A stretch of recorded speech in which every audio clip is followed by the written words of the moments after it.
दर्शकों नमस्कार, राम राम, जय श्री राम और जय माता दी। मैं हूं अश्विनी मगोत्रा और आप देख रहे हैं अपना पसंदीदा न्यूज़ चैनल जम्मू तरकश। दोस्तों आज मैं अरनिया बॉर्डर पे आया हुआ हूं। मेरे पीछे आप ये फेंसिंग देख रहे हैं, हार्डली मैक्सिमम 100 मीटर दूर है और यहाँ पर आर्मी की जो चेक पोस्ट है बीएसएफ की, उससे आगे जाने की हमें परमिशन भी नहीं है क्योंकि हालात ख़राब हैं। लेकिन फिर भी मैंने जहाँ पर खड़े होकर आपको बॉर्डर का कुछ हिस्सा दिखाने की कोशिश की। इससे आगे हम जा नहीं सकते। पीछे इस तरफ बॉर्डर तकरीबन पूरी तरह शांत है, कोई ऐसी शेलिंग या कोई ऐसी चीज़ जहाँ पर है नहीं।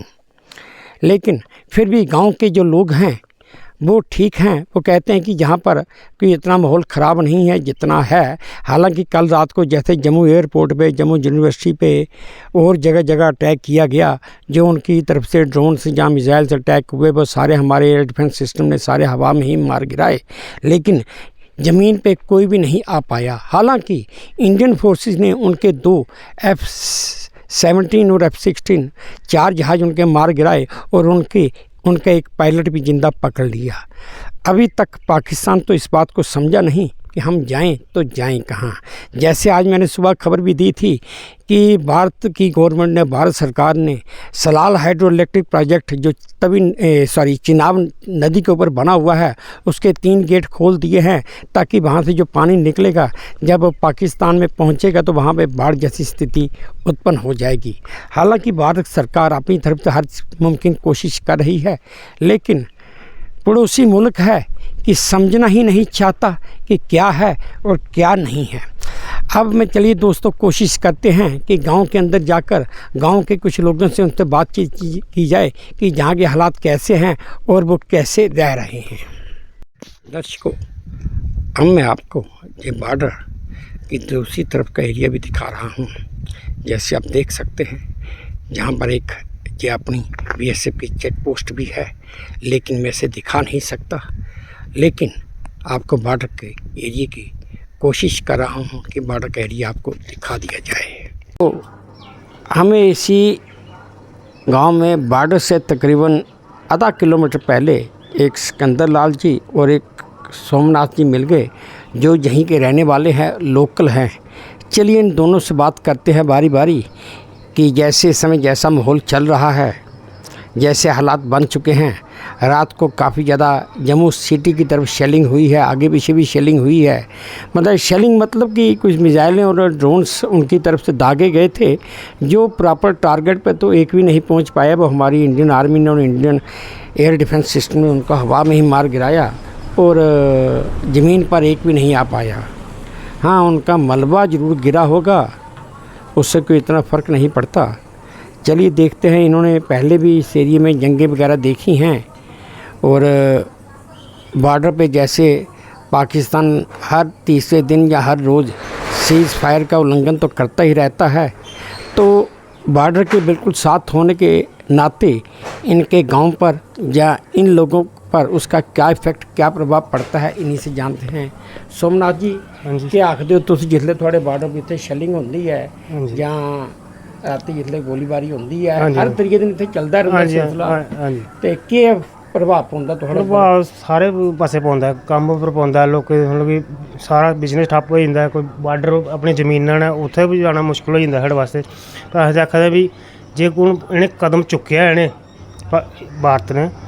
भारत सरकार अगर कदम चुक्या है पाकिस्तान की बिल्कुल ख़त्म करो, नक्शे तो ख़त्म कर दो इसी कि अगू वास्ते समझो कि सानू परेशानी नहीं आए अगू वास्ते। दर्शकों जैसे सोमनाथ जी कह रहे हैं कि अगर भारत सरकार ने इस समय कदम उठाया है तो ऐसा कदम उठाएं कि पाकिस्तान का नामो निशान नक्शे से ख़त्म हो जाए, ताकि इन फ्यूचर आने वाले वक्त में हमारी तो उम्र होगी, कम से कम हमारी जो आगे पीढ़ियां हैं, जो हमारी आगे जनरेशन है, उसको कोई ऐसी मुश्किल ना आए।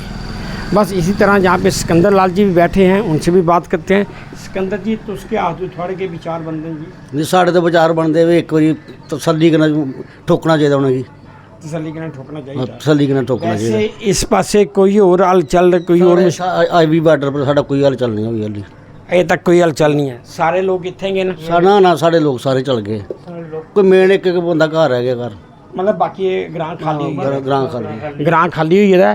तो दर्शकों, यहाँ जैसे इन्होंने बताया कि इस समय गांव के लोग मैक्सिमम जा चुके हैं, जिनमें औरतें, बड़े बुजुर्ग और बच्चे शामिल हैं। बाकी जो युवा हैं जहाँ कुछ काम कर सकते हैं, जैसे सोमनाथ जी हैं, सिकंदर जी हैं, ऐसे लोग यहीं पर हैं, अपने घरों में हैं। तुसें कि इत्थे किसी तरह की कोई मुश्किल आती जां कि भी तुसें डर तरा तो नहीं लगता जी? नहीं डर तरह सा हम बिल्कुल नहीं डरते हैं डर तरह को। अजें तक ना आर्मी साढ़े सानूं आखेआ असें आर्मी दे कन्नै जाने गी त्यार हां, उं'दे कन्नै बिल्कुल कन्नै होई कंधे कन्नै कंधा मलाई चल गए। देखा दोस्तों इन लोगों का जज्बा कि ये, जब मैंने पूछा कि आपको किसी तरह का डर वगैरह तो नहीं लगता, इनका साफ कहना है हमें डर तो कोई भी नहीं। अगर आर्मी हमें बोले कि हमारे साथ चलो तो हम आर्मी के साथ कंधे से कंधा मिलाकर बॉर्डर पर जाने को भी तैयार हैं और लड़ने को भी तैयार हैं। जज्बा हो तो ऐसा हो। इन्हें कहते हैं कि ये हिंदुस्तानी हैं, ये भारतवंशी हैं, ये भारत के रहने वाले हैं। डर नाम की इनमें कोई चीज़ है ही नहीं। क्यों सिकंदर जी? तुम बिल्कुल नहीं डरते, बिल्कुल बिल्कुल नहीं डरते। बाकी और सारा कुछ इत्थे है, हर चीज़ का अरेंजमेंट है, कोई ऐसी कमी पेशी नहीं। अपने मोर्चे बैंकर बुंकर बने हैं, मजे ना रहने उत्थे। दर्शकों जो इस समय अपने एरिए में बैठे हुए हैं, बॉर्डर से मैक्सिमम आधा किलोमीटर पहले हैं। जैसे मैं बॉर्डर से आया हूँ, मैंने आपको बॉर्डर की चेक पोस्ट भी दिखा दी, बॉर्डर की फेंसिंग भी दिखा दी, और अब मैं इनसे आके मिला हूँ, इनसे भी बातचीत करके अच्छा लगा। हाँ, ये रात को अपने बैंकर में रहते हैं, दिन में बाहर अपनी आम काम कर रहे हैं, जैसे ज़िंदगी चलती है वैसे चला रहे हैं। डरने वाली कोई बात इन लोगों के लिए है नहीं। चलिए दर्शकों, अब हम कोशिश करते हैं कि यहाँ के जो सरपंच है, सरपंच चंद के नाजी बलबीर को मैडम लेडी है, मैडम बलबीर कौर के पास चलते हैं, उनसे पूछते हैं कि उनका क्या कहना है। दर्शकों, मैं इस समय आपको गांव का एक पूरा नज़ारा दिखा रहा हूं। ये गांव इस समय पूरे का पूरा खाली हो चुका है, और ना जहां पर कोई बंदा है ना बंदे की जात है। मैं आपको सड़क भी दिखा रहा हूं, अब देख लीजिए। कोई खेत भी आपको दिखा रहा हूं, और सारे खेत आराम से देख भी सकते हैं। मैं मोटरसाइकिल के ऊपर चलते करते ये गांव बॉर्डर एरिया है, नेचुरली है। जाहिर है कि कुदरती तौर पर लोगों को डर तो लगता है, लेकिन फिर भी गांव के कुछ लोग गांव में हैं, बाकी कुछ भी नहीं है। दर्शकों, इस समय हम अरनिया सेक्टर में हैं और मैडम बलबीर कौर के पास बैठे हुए हैं। कहाँ बैठे हैं, बंकर में हैं या बाज़ार में हैं या कहीं और हैं, खैर लोकेशन तो बता नहीं सकते। कई चीज़ें ऐसी होती हैं कि एक तो ये बॉर्डर एरिया है, और कुछ चीज़ें और भी होती हैं कि भाई कुछ चीज़ें ओपन ना की जाए तो ज़्यादा अच्छा रहता है। हम इनसे, ये इस गांव की सरपंच भी रह चुकी हैं और काफ़ी इनका नाम भी है यहाँ पर, तो हमने सोचा क्यों ना इनसे भी बात की जाए। और बिल्कुल बॉर्डर से मैक्सिमम आधा किलोमीटर की दूरी पर है। रात को जहाँ से भी कुछ ड्रोन से गए हैं, मिसाइलें भी गई हैं, इन्होंने अपने घर से भी देखी होंगी।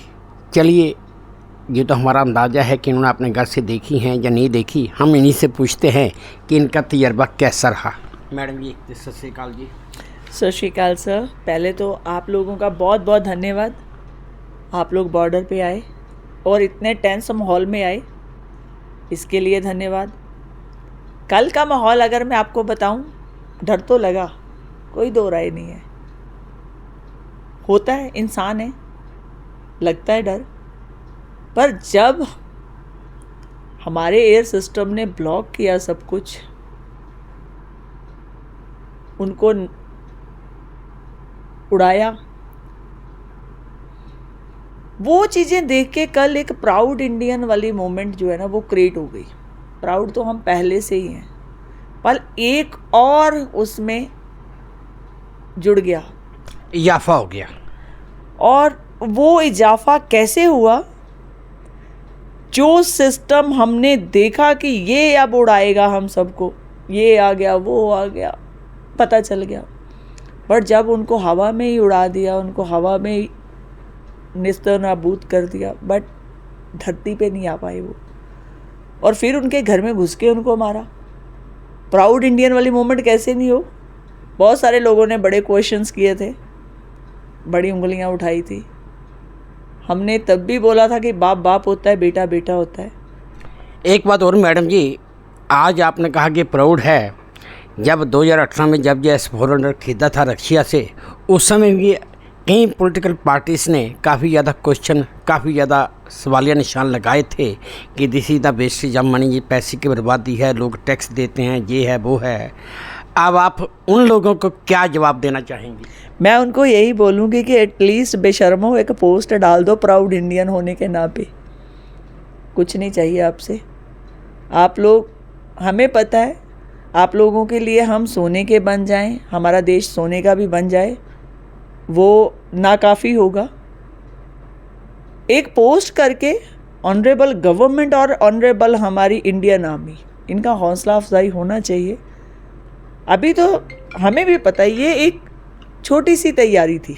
सही में अगर जो कल हुआ, मैं इसको बहुत छोटा लेके चलती हूँ। आगे बहुत कुछ होना है, आगे के लिए हम लोग तैयार हैं। आप सबको एक ही लेसन है कि कभी भी बिना सोचे कुछ भी मत बोलिए, और इतना मत बोलिए कि वापस आपके मुंह में वो बातें नहीं जाएं। सानू पंजाबी च कहंदे हुंदे सी, गल कहंदी है मैनू मूहों कढ़, मैं तेनू पिंडों कढ़ दियां। मैडम जी एक चीज़ और है, तुसीं पंजाबी च गल की ये कि तू मूँह कढ़ मैं पिंडू कढ़दी हाँ। मैं इस बारे च एक चीज़ ये कहांगा कि साढ़े जिहड़े लीडर ने, क्या तुसीं सोचते हो कि इन्हां नूं शर्म ना दी कोई चीज़ है?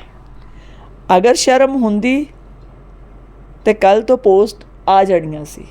ਅਸੀਂ ਅਜੇ ਤੱਕ ਵੇਟ ਕਰ ਰਹੇ ਹਾਂ। ਅਜੇ ਪੁਰਾਣਾ ਚੀਫ ਮਿਨਿਸਟਰ ਚੰਨੀ, ਉਹਨੇ 3 ਦਿਨ ਪਹਿਲਾਂ ਕਹਿ ਦਿੱਤਾ ਕਿ ਮੈਂ ਇੰਡੀਅਨ ਗੌਰਮੈਂਟ ਕੋਲੋਂ ਬਾਲਾਕੋਟ ਸਟ੍ਰਾਈਕ ਦੇ ਸਬੂਤ ਮੰਗੇ ਕਰਨਾ, ਜਿਹੜੇ ਅੱਜ ਤੱਕ ਨਹੀਂ ਮੈਨੂੰ ਮਿਲੇ। ਕੱਲ੍ਹ ਦਾ ਇਹਨਾਂ ਦਾ ਸਾਂਸਦ ਉਦਿਤ ਰਾਜ, ਉਹਨੇ ਕਹਿ ਦਿੱਤਾ ਮਹਾਰਾਜ ਆਪਰੇਸ਼ਨ ਸਿੰਦੂਰ ਹੈ ਜਿਹੜਾ, ਇਹ ਤਾਂ ਮਹਾਰਾਜ ਵਿਸ਼ੇਸ਼ ਧਰਮ ਨਾਲ ਜੁੜਿਆ ਹੋਇਆ ਹੈ।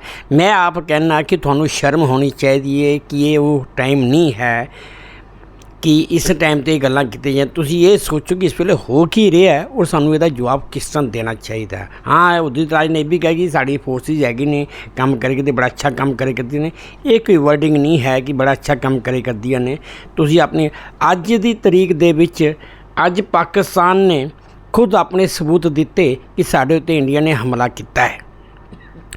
ਅਗਰ ਅੱਜ ਬਾਈ ਦਾ ਵੇ ਪਾਕਿਸਤਾਨ ਸਬੂਤ ਨਹੀਂ ਦਿੰਦਾ ਕਿ ਇੰਡੀਆ ਨੇ ਹਮਲਾ ਕੀਤਾ ਹੈ, तो साड़ी जी पोलिटिकल पार्टियां ने, इन्होंने वापस बीजेपी को, सेंट्रल गौरमेंट को सबूत तो मंगने ही सन।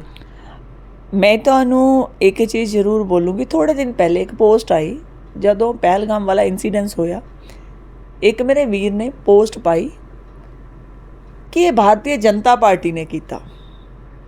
वो भी आया बयान, वो भी बयान आया एक दा। और तुसी ट्रस्ट करोगे, मेरी बड़ी बहस हुई उस पोस्ट के उपर, मेरी बड़ी बहस हुई। मैं फिर सारे, मैं क्या एक बंदा गधा हो जाए उहदे नाल गधे नहीं होना।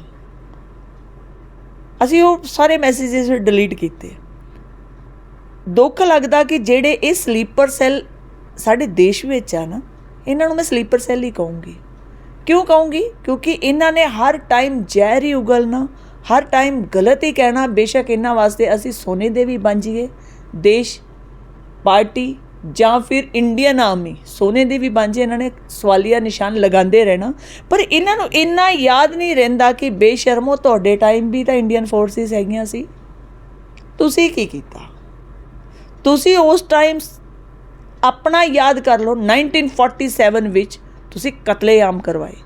ਤੁਸੀਂ ਉਸ ਤੋਂ ਬਾਅਦ ਬਹੁਤ ਸਾਰੇ ਐਸੇ ਟਾਈਮ ਆਏ, ਤੁਸੀਂ ਕਤਲੇਆਮ ਕਰਵਾਏ, ਪਰ ਤੁਹਾਨੂੰ ਇੰਨੀ ਸ਼ਰਮ ਨਹੀਂ ਹੈਗੀ ਕਿ ਉਸ ਟਾਈਮ ਮੀਡੀਆ ਨਹੀਂ ਸੀ ਹੈਗਾ। एक चीज़ मैडम जी मैं और चीज़ कहांगा, 1947 जिसले हिंदुस्तान पाकिस्तान बनया हैगा, उस वेले महात्मा गांधी ने जवाहरलाल नेहरू को 50 करोड़ रुपया मुहम्मद अली जिन्हां नूं दिलवाया सी। ਉਹ ਬਈ ਸਾਡਾ ਪੈਸਾ ਲੈ ਕੇ ਤੁਸੀਂ ਸਾਡੇ ਤੇ ਹੀ ਭੌਂਕੋਗੇ। वही तो सारी बातें कल रात उनको याद दिलवाई हैं। बाप बाप होता है, बेटा बेटा होता है। कितना भौंकोगे? कर लेंगे कंट्रोल, घुटनों पे ले आएंगे। अभी ये छोटा सा ट्रेलर था पिक्चर तो अभी बाकी है। अभी पिक्चर बाकी है और वो पिक्चर देखने के लिए पूरा हिंदुस्तान रेडी बैठा है। मैडम मैं एक चीज़ और कहना चाहता हूँ, आज जो मैं सोचता हूँ या जो मेरी नॉलेज है या जो मैंने पढ़ा है उसके मुताबिक 1971 में 1971 में जब पाकिस्तान आर्मी ने उनकी 93,000 की आर्मी थी जिसने हिंदुस्तान की आर्मी के आगे सरेंडर किया था। जब उस आर्मी ने सरेंडर कर दिया था, पाकिस्तान पूरे का पूरा पाकिस्तान हमारे इंडिया के कब्जे में था। उस समय हमारी प्रधानमंत्री इंदिरा गांधी ने बांग्लादेश बना दिया। अगर उस समय इंदिरा गांधी पीओके वापस ले लेती और जो अपने युद्धबंदी थे जिनको वापस नहीं लिया गया, अगर वो भी वापस ले लेती, एक तरफ पीओके निकल जाता, एक तरफ बांग्लादेश निकल जाता, तो पाकिस्तान रह जाता इतना सा। तो क्या आप सोचते हैं कि आप आज पाकिस्तान की इतनी हिम्मत होती कि वो ऐसे ये आतंकवाद की हरकतें कर पाता? देखिए, उन्होंने शुरू से ही डिवाइड एंड रूल खेला है, ये हमें भी पता है। ये हमारे जितने फ्रीडम फाइटर रहे हैं सब ने बोला है, हम सब ने सबकी बुक्स भी पढ़ी हैं, बहुत बार इनके लिए बोला गया। हम तो कभी इनको मानते ही नहीं थे, पर आज मैं एक चीज़ ज़रूर बोलना चाहूँगी, अगर ये पीओके ले लेते, बांग्लादेश नहीं बनाते, पाकिस्तान को दैट टाइम ही थोड़ा कर देते, तो फिर पाकिस्तान आज इतना नहीं बढ़ता ना। उनको बढ़ाने वाले ये लोग हैं। मतलब ये कि आज जो नुकसान, जो खमियाजा, जो प्रॉब्लम्स आज की तारीख में 1971 और 2025 में अगर जाके देखें तो 49 साल का फ़र्क हो गया, यानी कि तकरीबन 50 साल का फ़र्क हो गया। एक आदमी की उम्र निकल गई। ये जो चीज़ें आज हम भुगत रहे हैं या फेस कर रहे हैं, जो हमारी आने वाली जनरेशन भी आगे फेस करेगी, ये कांग्रेस की ही देन हुई 100%। और हमारे हिंदुस्तान को हिंदुस्तान में तबाही लाने के लिए या पैदा करने के लिए भी यही जिम्मेवार हुए। आपने देखा होगा कि कितने स्लीपर सेल निकल रहे हैं यहाँ से, कितने सारे लोग यहाँ पे बसे हुए हैं। इस पहलगाम वाले अटैक के बाद कितना आपने देखा कि कितनी स्टेट्स ने कितना ब्यौरा दिया कि हमारे पास कितने पाकिस्तानी हैं। अभी आपने ये जिक्र किया तो मुझे एक बात ध्यान आ गई, हमारे हिंदुस्तान का कानून भी बड़ा अजीब सा है, मैं खुद नहीं समझ पा रहा हूँ।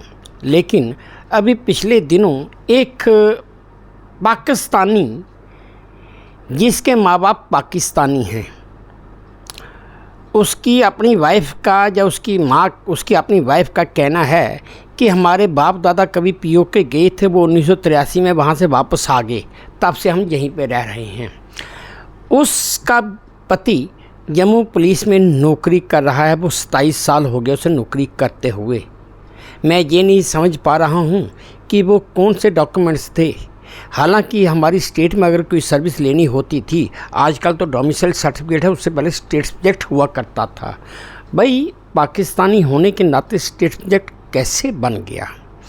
और इसमें भी हैरानगी वाली बात है, अभी कुछ देर पहले उस आदमी की ड्यूटी माता वैष्णो देवी भवन पे लगी हुई थी। और इससे भी हैरानगी वाली बात है, भारत सरकार ने जब आर्डर निकाला कि जितने भी पाकिस्तानी हैं, चाहे वो लॉन्ग टर्म वीज़ा पर हैं चाहे शॉर्ट टर्म वीज़ा पर हैं, इन सभी को वापस डिपोर्ट कर दिया जाए, उस आदमी ने हाई कोर्ट जम्मू से स्टे ले लिया कि भाई मैं वापस नहीं जाऊंगा। अब मैटर सब जुडिशियस आ गया। कैसी हैरानगी की बात है। देखिए, और सबसे बड़ी बात इसमें यह है, एक पाकिस्तानी होने के नाते वो जम्मू पुलिस में सर्विस करता रहा। ये किसकी देन है? ये तो भारतीय जनता पार्टी की देन नहीं है। ये तो अगर मैं बात करूं तो किसकी गवर्नमेंट थी यहाँ पे? किसका राज था जम्मू कश्मीर में? किसने 1947 से लेके क्यों ये चाहते थे कि हिंदुस्तान का पार्ट जम्मू कश्मीर ना रहे? क्यों इन्होंने हमेशा से दो निशान बना के रखे? किसके कहने पे? यही चीज़ें थी, यही सब घपले थे, इनके बाहर नहीं आए। आज आ गए बाहर तो इनको आज पता चल गया। अगर ये भी एक है, और बहुत कुछ होगा, अभी और बहुत कुछ निकलेगा। बट जो जम्मू का रहने वाला है, आज यहाँ पे पैदा, यहाँ पे हुआ, उसको आज भी मालिकाना हक नहीं है जम्मू में। तो इनको तो शर्म आनी चाहिए। कैसे आते हो आप मुंह उठा के और कैसे वोट मांगते हो, कैसे बोलते हो? आप तो हिंदुस्तान तो छोड़ ही दीजिए, आप तो अपने जम्मू के लोगों के नहीं हो। जम्मू के लोगों के साथ आज तक आपने बर्बरता की है। यहाँ पे आप लोग का टेररिज्म, आप लोगों ने पैदा किया टेररिज्म, इसमें कहने में कोई शर्म नहीं है। मैडम बलबीर ने बिल्कुल ठीक कहा कि कोई वक्त था 2019 में जब नरेंद्र मोदी सरकार ने प्लानिंग की थी कि वे जम्मू से धारा 370 और 35 से ख़त्म की जाए। उस समय हमारी चीफ मिनिस्टर महबूबा मुफ्ती का बयान था कि अगर ये धारा हटाई गई तो श्रीनगर में कोई भी तिरंगा उठाने वाला नहीं मिलेगा। मैंने एक बार पहले भी कहा था इसी चैनल पे, आज फिर कहता हूँ मैडम, तिरंगा उठाने वाला क्या, आज तो श्रीनगर में जगह जगह तिरंगा ही नज़र आता है। खैर चलिए दोस्तों, ये तो हुई राजनीति की बातें। अब मैडम सरपंच भी हैं यहाँ की, इनसे पूछते हैं कि भाई इस एरिया में और क्या क्या दिक्कत आ रही है, यहाँ ये अपनी दिक्कतों का, अपनी मुश्किलों का कैसे निपटारा करती हैं और लोगों की हेल्प कैसे होती है। देखिए, इस एरिया में अभी फ़िलहाल कोई दिक्कत नहीं है, क्योंकि हमने एवैक्यूएट 95% हमारी एवैक्यूएशन हो गई है। हमने सेफ़ हाउसेस पे अपने लोगों को भेज दिया है। बॉर्डर तकरीबन एम्प्टी है। जस्ट यहाँ पे अभी हमारी जंग यूनियन है, वो हमारी आर्मी हमारे देश के साथ चलने के लिए, क्योंकि हमारी सेना, हमारा देश पहले है, हम लोग बाद में हैं। मेरी पार्टी का सिद्धांत भी यही है, nation first, party second, self last. हम लोग तो बड़ी दूर आते हैं, हम लोग तो आते ही कहीं पे नहीं है। बट आज की डेट में देश को हमारी ज़रूरत है, इसीलिए यंग यूनियन पूरी बॉर्डर पे तैनात है। इंडियन आर्मी के साथ खड़े हैं, भारत के साथ खड़े हैं, और साथ वाले पड़ोसी को बताने के लिए खड़े हैं कि भाई साहब, हम तो वेपन्स भी मांग रहे हैं, आप हमें वेपन्स तो छोड़िए, लाइसेंस दे दीजिए, वेपन हम खुद ले लेंगे। तो इनको फिर बताएंगे कि एक एक बेटी में कितना कितना दम है। दर्शकों, जहाँ पे मैं मैडम की बात काट कर बीच में बोल रहा हूँ, वो ये कि इन्होंने अभी बोला कि भाई नेशन फर्स्ट, मुझे महात्मा गांधी की एक लाइन याद आती है, नेशन फर्स्ट रिलीजन नेक्स्ट। उन्होंने ये भी कहा था किसी समय, to find a helping hand is the end of your own arm. Congress party ने पूरी उम्र ताउम्र उन्होंने महात्मा गांधी को अपना आदर्श माना, लेकिन उनकी ये लाइन कभी अडॉप्ट नहीं की कि nation first religion next. Madam Balbir Kaur ने साबित कर दिया, उन्होंने अपने मुंह से बोल दिया। जैसे मुझे पहले दो आदमी बाहर मिले, उन्होंने भी बोल दिया कि हम आर्मी के साथ कंधे से कंधा मिलाकर शाना बशाना उनके साथ चलने को तैयार हैं और खड़े हैं।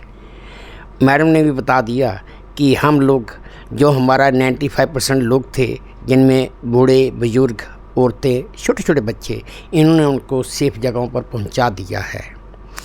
बीइंग सरपंच होने के नाते वो इनकी ड्यूटी भी थी और इनका काम भी था। इन्होंने अपना वो काम बड़ी बेखूबी कर लिया है। अब ये खुद एक औरत होने के नाते भी इसी गांव में हैं, अपने एरिया में ही हैं। कहाँ पर हैं हमें भी इस जगह का पूरा पता नहीं है, किसी के साथ हम जहाँ पर पहुँचे हैं।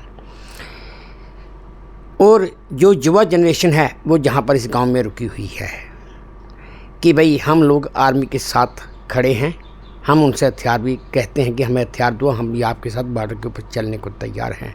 अगर हमारे हिंदुस्तान की एक औरत, एक बेटी का ऐसा जज्बा है तो आदमी की बात ही क्या है। फिर हम अपनी आर्मी को सल्यूट या सलाम क्यों ना करें। हमें अपनी आर्मी पर, अपने बहादुर फौजियों पर गर्व होना चाहिए। हाँ, दुख तकलीफ़ ज़रूर होती है जब कोई वीर गति को प्राप्त करता है, उस समय तकलीफ़ दुख ज़रूर होता है।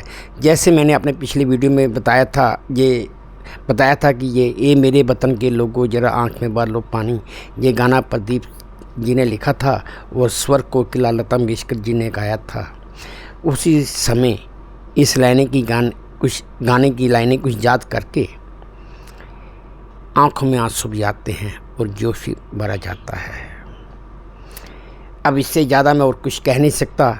मैडम बलबीर से ही बात कर लेते हैं कि और ये क्या कहना चाहेंगी।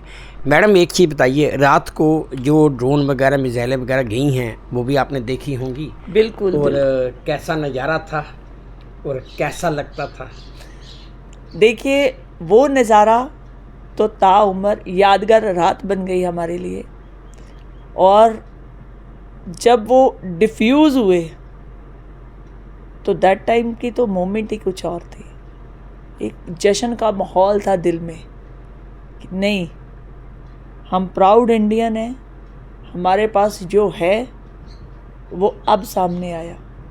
जिसके लिए क्रिटिसिज्म बहुत झेला हमने, बहुत बातें सुनी, पर आज की डेट में वो बाहर आ गया। और यहाँ पे अगर मैं बात करूँ सेफ्टी सेक्टर की, तो मैक्सिमम सेफ़ है। हम लोग भी सेफ़ हाउसेस में हैं, ऐसी भी कोई बड़ी बात नहीं है। हम लोग भी कोई ऐसे है नहीं कि बिल्कुल रोड पे हैं, जब बिल्कुल घर में हैं। हम लोग भी सेफ़ हाउसेस में हैं।